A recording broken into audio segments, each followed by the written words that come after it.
And we're back. This time I'm going to show you how to use the global swatches in Adobe Illustrator. So I've got this little group of basic shapes, and we can shift click on these black filled rectangles, select them all and change the fill color over here with the swatches. But you can also select one and then go over to select, same, and select them all by fill color. And they will be all selected. Same goes for the ones that have the same stroke color. Obviously you'll have to select them same by their stroke color. So that makes our selection a little bit easier. Now open the swatches menu on the window. And you would see you've got a stroke and a fill. Depending on what's in the forefront, you can add your swatch colors to it, but let us create a new swatch for us. At first, let me get rid of the stroke so that it doesn't confuse us here.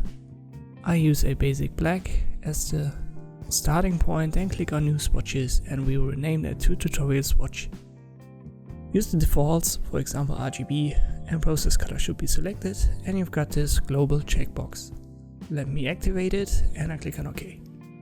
Here's our swatch, I pull it down there and you can see this little triangle.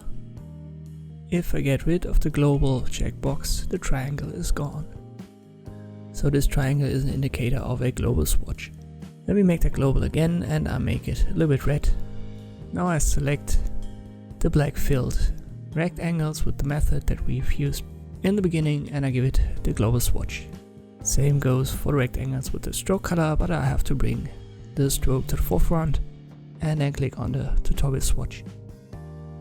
Let us deselect it and now get back to our global swatch. I double click on it, I click on preview, and if I change the color now, it will be changed in real time for every object that has that global swatch attached to it. And this saves a lot of time depending on your artwork, and is something that might be helpful for you when you use Adobe Illustrator for complex illustrations.